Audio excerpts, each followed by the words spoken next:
हम हर मीडिया वाला के बात नहीं कहब, दो चार पांच गुना बारन से एकरी बहिन के ओकरे का बात कहब। अब देखिए एकरी बहिन के मांग में सिंदूर भरो दो चार गो एकरी बहिन के मीडिया वाला हां एकरा माई के मत बनो हमरा के कहे दे हम कहत नहीं न बुलेट राजा के दोनों ओर से धक चाप ले तरह से चंदन चंचल के धक चाप ले तरह से आ कहत रह से ये बताओ ये तुम क्या गाए हो, ये क्या गाए हो?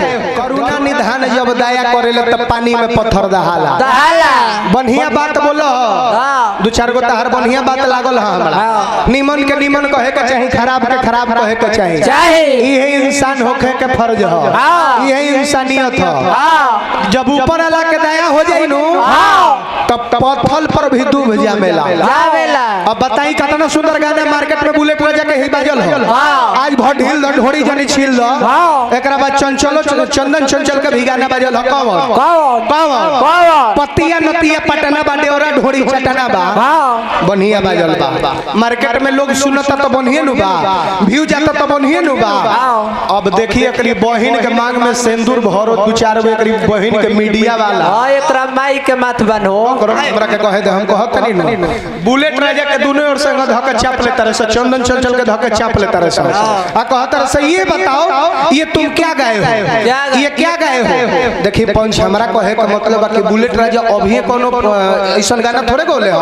बुलेट राजा अपना जिंदगी में कोई वो गाना गोले हुई, चंदन चंचल कोई वो गाना गोले हुई, भक्तियों गाना बा लोग के हर टाइप के गाना बा। तो वो पर मीडिया ला सवाल करे ना गो काहे कि नीमन गाना है वो पर सवाल पूछे ना गए लोग कि बुलेट राजा जी इतना सुंदर आप गाना गाए हैं, कैसे गाए हैं, कैसे म्यूजिक बनवाए, चंदन चंचल जी इतना सुंदर गाना गाए, भक्ति कैसे गाना गाए, कैसे बनवाए, ये कहली पूछे ना गए लोग। आज जब गाना बाज गइल हो 500,000 व्यू चल गइल हो, हजार मिलियन 500 मिलियन व्यू चल गइल हो, एकरा बाद में जाके पूछत रह सकी आप क्या गाए हैं, काहे जाता रह से जानता रहो काहे जाता रह सो उ जाता रह अपन अपन रोटी से के रोटी से के जाता रह सकी अगिला तो बाज गइल बा ओकरे के दो चार गो शिकायत करम तो हम ओकरे चलते मार्केट में चले में हमरो चैनल पर व्यू चल जाई तो 5-10 हजार हमरो काम हो जाई तो हमरो घर परिवार के खाए खातिर हो जाई।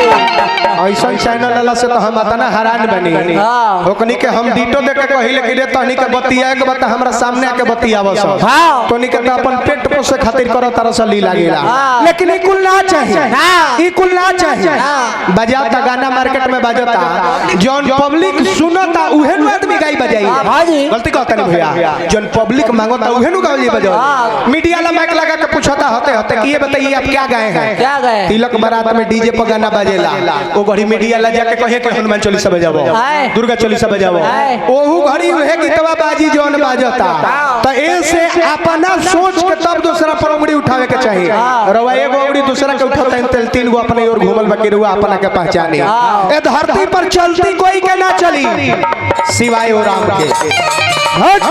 चाहे मीडिया ना होता, चाहे बिहार के मुख्यमंत्री होकता, चाहे देश के प्रधानमंत्री होकता, डीएम होकता, चाहे सीएम होकता, हम हर मीडिया वाला के बात नहीं कहब, दो चार पांच गुना बारन से एकरी बहिन के ओकरे का बात कहब।